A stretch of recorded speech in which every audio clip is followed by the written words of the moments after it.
Go. All right, that question now. Well, the question number 5, we interrupted Sean because he was on a roll, and 5 minutes is the limitation. We say no BS answers in 5 minutes or less. So we had to just cut it like that. But if you just knew the incredible secrets he gave us, you would be begging on your knees. Jerome, please record that again. No.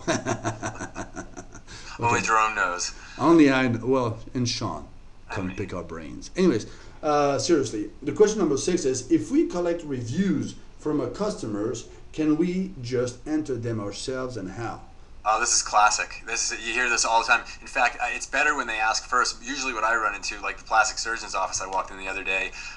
They said, "Oh, yeah, we've gotten all these reviews and we've been putting them in at the front desk." You've been doing what? They're entering them by default. They just don't. They don't. An IP address means nothing to them. They don't understand that these guys have a lot of money and a lot of smart people who are from MIT and Stanford and all these other places that are paid to figure out BS versus authenticity. And so they're not dumb, and you have to be very smart. So the answer is you can't enter them yourself, Mr. Customer or Mrs. Customer. But we can talk about ways that we can get these. And you mentioned some, Jerome. I want to let you talk about that. But getting them in any form.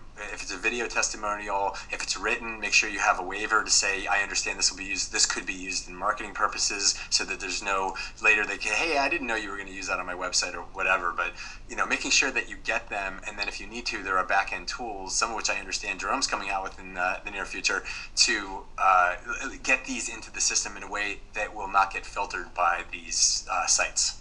Yeah, and and that's the thing is, I don't know if you say you can or you cannot. I got a little confused on this one, but my answer to the business is you cannot enter it yourself because you will get filtered. So I don't know if you say you can or cannot. No, I was saying you cannot. You absolutely can. Okay. Yeah, sorry. You absolutely cannot. That's what I would say. The first thing to the business is don't even consider it. Yeah. Don't try to be tricky, Yeah, because, don't play games. They're not going to have the knowledge to do it. Absolutely, don't play games. And well, what I do is quite simple. One, I try to get written testimonials on a paper if possible, and some people don't mind, typing the stuff or handwriting it, and then I scan it and put it on the website. And that's one way of doing it, and it's old school, but it's the real deal. When people still like old school, they look at it and say, you know what, that's a handwritten testimonial, thank you very much. Or, if you have a card and where you have those little checks where you can check, great service from 0 to 10 or from 1 to 5 or whatever, and check, outstanding service, great, and they put their name on it or something.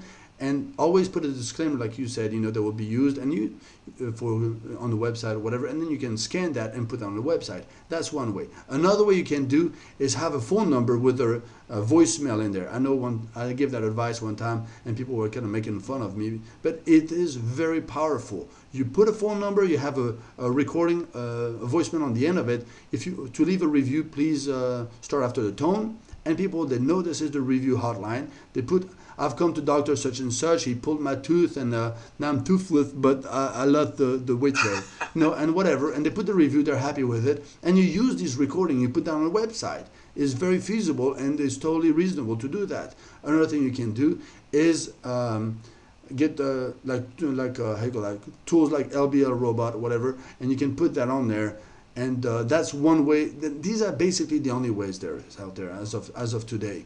Collect those reviews and do it yourself is not the best option. You need to educate and help as much as possible the satisfied customers to find their way to the websites where you can leave reviews, and that's what the tool, the plugin we have comes into play, because that's what it does. It directs the people to those websites, so they start putting those reviews in there, and then your job is to make those reviews rank, and that's essentially the only options we have. I absolutely agree, and I have to tell, I'm going to say this is an honest statement, is that I was developing my own plugin to do this because it was such a gap to me, because for the second thing you said, which is the most important, is that we need to have an online way to facilitate these customers in doing it. It's a crutch or a secondary preference to have them, doing it the old school way, or audio. I love the audio thing, by the way. So the answer is do everything, but facilitate them online. I was developing a plugin, and I've killed it because Jerome's is so good.